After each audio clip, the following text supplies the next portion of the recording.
work hard, play hard, work hard, play hard, work hard, play hard, work hard, play hard. Work, work, work, work, work, work, work, work. Diamonds all in my ring, player. Gold watches, gold chain, player. 100,000 champagne, player. Yeah, my money insane, player. Yeah, I'm making it rain, player. But I was just on a plane. We are here with another session of Grandstand TV. Where we at? We at the Improv. The world famous Improv. The world famous Cleveland, Ohio. Cleveland, Ohio. Let people That's know what where it we is. are. We are in Okay, Cleveland. that's where Improv. we at. Okay. So what's going on, Mr. Collier? What kind of question is that? What do you mean, what's going on? I appreciate you taking the time out to You talk to don't know us. how to do this interview, do you? Man. Well, I'll just go ahead and take this thing over. Well, first of all, just having a wonderful time living a glorious and fabulous and positive and awesome life. And I get to live my dream. You know, I get to do the stuff I actually want to do. You know, think that people come in here and all we do is talk shit and they pay us for it. But that's buy what it's our about, merchandise. That's what it's about. That's what life is about, man. That's what it's about. Enjoying it and loving it and then shopping And afterwards. And you said living your dream. That's one of the things that we constantly push. Following your dream, doing what you want to do. Get that paper, bitch! I'm sorry, go ahead. That burst out of me. I'm sorry. Like, how have the shows been going here? Like, I know that you started These on shows Thursday. have been really good. They've been really good. I think the only sold out show so far was the one just now. Okay. But we had good houses every night. But the weekend shows always do really good, though. Yeah, they really were. But Thursday was impressive. Very impressive show, you know. That's the show where halfway through the show, I told my clothes off, set myself on fire. And it was fabulous because the ladies were throwing marshmallows. But no, it was just a really great opportunity when I get to do these improvs. I'm doing another one next week. It's, I think, 8 shows in Vegas. And then I go to Memphis for 6 shows and do I don't even know what that's called down there, the comedy clutch or something. I don't know. People got names for all of them, but just to be able to do this, and I do film, and I do television, I write books, and basically, I'm just an artist, man. I'm living on it. I haven't had a real job in 28 years. I mean, but to me, this is a real job, though. Like, you're doing what you love. I guess it is a job, but for me, I'm having fun. So Right. I'm just playing and people paying me. And that's what so you I don't do. see it as Just a have job. fun. You know, I'm not about to punch in, Right. and can't nobody fire me but me. You know. So what is it that keeps you doing stand-up?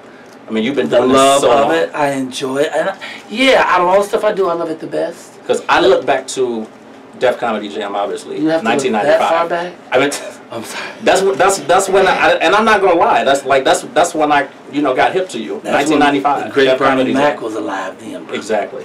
That was when comics was serious about this game, brother. You know, he's the one who got me on Def Jam. He's an awesome, awesome human being, and I couldn't imagine not doing it. I like the alive immediacy of it. You know, I was very blessed last week to do a play. I did a musical version of Cinderella. Okay. It was called Cindy the Musical, set in 1943 in Harlem. And I got to play Cinderella's dad. And I sang and danced, and nigga, I don't sing lyrics. It was fabulous. You should have been there. It was really awesome. And I think it'll go national. It was really great. But to be able to do all these different art forms, and all of it really is talking shit. That's all I do. I talk shit and people pay me. I do it in many forms. I do it in film, I do it in television, I do it writing books, I do it in poetry. So it's just one thing, one gift that we have. And it's a gift. I don't take that for granted. I'm not better than anybody. Ain't no motherfucker better than me. But I ain't better than anybody. And all of us start at the same spot. Exactly. But we all have a gift. Everyone has a gift that they have to do it. If they don't do that thing, it won't get done. Exactly. This is my gift, to be able to make people laugh and to think, make them think, you know. So if I could take that gift and monetize it, that's a plus for everybody, especially for my woman, because she's a shopper. And she don't really understand when I come home without the money. I remember I had a cold once. She said, oh my God, the money is sick.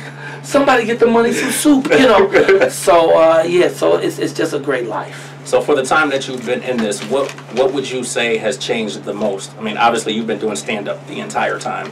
So how is it different now? I think they're giving us less money. Aren't they giving us less money? I think they're giving us less money. They say, oh man, times are hard now. People aren't paying as much as they pay. So people who used to pay me more still pay me, but they pay me less. But they still pay me. You know, I don't know if much changes. You know, people always want to say what the changes. It's not much change, you know. Young comics come in, some of them put their heart in it, they do great. Some of them do so-so, they come in and they do what the status quo is. If everybody's cussing, they cuss, you know. And some people come in and they're just original. Right. And they tell their stories, and those become the great ones. The originality is what makes you stand out, what makes you last. Obviously gives you the longevity that you've had. Well, you know, the only originality you can ever have is if you're telling your own story. Everything else is jokes. Right. And, you know, all the jokes have been told in different variations and forms, you know. So I do a bunch of old ass jokes. Shit ain't man. I don't give a fuck. If somebody come and they complain, I don't give a fuck. You said that on your CD because I bought it on iTunes also. Oh yeah. Then you all right with me. I'm glad I gave you an interview. You okay? But you know the thing is, you know, one of the really true greats was Mr. Television, the first guy in television doing comedy. His name was Milton Berle. Right. Milton Berle would come to your show and sit in the front row with a pad and a pen, brother. And if he liked your joke, he would write your shit while he's sitting there and go do your shit. You know? So, I mean, sometimes you use it. It's not good, really, to use other comics' work if they're alive. You know, it's not. But if they did, use that shit. And that's what you talked about with Red Fox. Yeah, you can't use it. I did use the joke a couple of times. It's not mine. It belongs to Kippadata. It's one sentence where it say, this hole here is better than this hole back here. That's the only thing. I did that twice this week, and I'm not going to do it anymore. Because as I'm thinking about it, that belongs to Kippadata. And Kippadata's working. You know, and if a guy's working, you don't want to do this shit. People be mad at a motherfucker if you do that shit, you know. So what's next? I mean, I know you have a movie that's coming out this year. I have a lot of stuff, brother. I'm on a lot of projects. I have 2 books coming out. One is called Miss Innocent Goes to Cool School and Other Silly Stuff. It's a poetry book for adult children.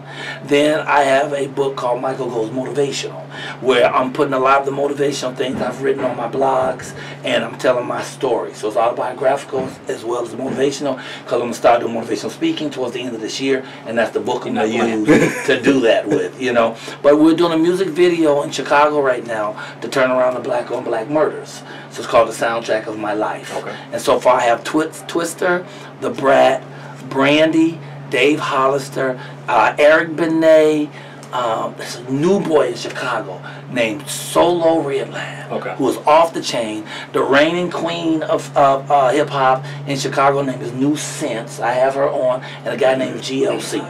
So they're the music part. How'd you pick who you wanted to be involved with it? You know, I found out who the hottest people were. I tried to deal with as many Chicagoans as possible because we're doing it in Chicago. But I'm also trying to get any names. You know, we've gone to all the top people, and a lot of them gave me reasons why they wouldn't do it with me. Some people claim they're doing their own piece on it, you know. And I'm trying to explain to folks, there's enough murders going around in Chicago to go around. Yeah. You know what I'm saying? Yeah. You don't have to be selfish. You could do something on mine. I could do something on yours. You know what I'm saying? But the people are supposed to be on it. This is a God project. They will find their way to it. And whoever we have is going to be exactly the perfect people, because the music is amazing, and I'm doing it in animation. This shit can go viral in 7 seconds. And all the money is going to be used to build music studios in Chicago, and we're going to get these kids off the street and show them how to be young Jay-Z's. So we don't just say put the guns down. We say put the guns down. Remember, you come from royalty. You come from kings and queens. Remember who you are, and now do something about it. Because to make life happen, there has to be action. Exactly. You know, you can pray about a thing, or guess about a thing, or think about a thing, but if you don't take action, it doesn't mean anything. Exactly. You know, what's the first thing you're supposed to do after you have a dream? Go out there and make it happen. No, wake the fuck up. Okay? Then after you wake up, then you work on that dream until you actualize the dream. You know what I'm saying? So that's the kind of stuff that I'm trying to do, you know. But I have more projects. I don't need to talk about all my projects, but I got a lot. I got a reality show that's going to blow their mind. I got a sitcom called Michael's Madhouse, and I just got a major showrunner to help sell that. I'm doing a lot of stuff. It's mainly because I have the greatest woman in the whole wide world. Her name is Kelly McCann, and she's changed my life. She's given my heart something extra to thrive about, and everything I do now is easy. It's like breathing, because I have no blockages, and I have the greatest God in the whole wide world. So if I have my God and I have Kelly, I'm good. Everything's about family and God. Once you get those two down, everything else takes care of itself. I love the fact that you are still out there doing it. You are somebody that I have looked up to in terms of just working in entertainment. Well, that's because you're short. No, sorry, go ahead. I'm sorry. I couldn't help that. I'm sorry. No, it's cool though. But I mean, I'm saying though, you know, you're definitely somebody that I have looked up to. I appreciate that. I respect that. You know, people like you you following your dream, you doing what it is that you love. I ain't doing that. I spent so long working in healthcare, and Okay. I took the time to step away from that and really just follow, you know, So obviously healthcare what is I not want. your dream. It's not. My dream is Okay. journalism. My It's degrees are in journalism. So now you're doing your thing. Yeah, my degrees You're are in gonna be journalism. happier. And So let me I tell already you, am. If you do what you love, you'll be great. Because God resides in the center of your heart. Exactly. The closer you get to the center of your heart, the closer you get to God. So if you do what is your passion, then God is your supply. You don't have to worry about money. The motherfucker will bring you a barrel full of money if you do what's in your heart. Exactly. The other thing is work. See, that's that other thing. Right. That's work. When you use healthcare, that's work. Mhm. But if you're doing journalism, you're doing your passion. Exactly. You're just having fun now, and that is easy. That's like breathing, you know. Exactly. If there's one thing, 20 years, 30 years you've been in this, if there's one thing that you can look back and tell yourself, your old self, basically advice. What is do that no one thing? drugs. Don't do no drugs. That's be the first thing I say. Drugs threw my career off by so much. Oh, but I was having fun. Don't get me wrong. Ooh, I was having a good time. But you look up and all of a sudden all your peers have passed you. Now they're all wealthy and I'm still a day player. You know what I'm saying? Because I made the wrong choices. Everything is about the choice. Everything in life is about choice. So everybody that's in prison is in prison for the same reason. They had a temporary lack of judgment. Exactly. They made the wrong choice. So every choice we made got us to where we are. The sweet thing about it is, if you don't like where you are, You can you get change to it. choose again. Okay, so we gotta wrap this up because I gotta eat before the next show. We are actually good. Final comments. Okay. What can you tell us? Go away. Go away. We don't go away that easy, man. I would say just be positive as you can. Try to love people. Try to help people. Give money to people on the street if you can. Try to be the best human you could be. You know, and then God will take care of you, and everything else will take care of itself. You know, and have some fun. If you living and you're having no fun, what's the purpose? Exactly. Fucking kill yourself. What is the purpose? Have fun, man. What is the purpose? Yeah, yeah. Okay, I've had enough of y'all. We love it, man. Thank you very much. I appreciate you. I appreciate you. I Jay. appreciate you.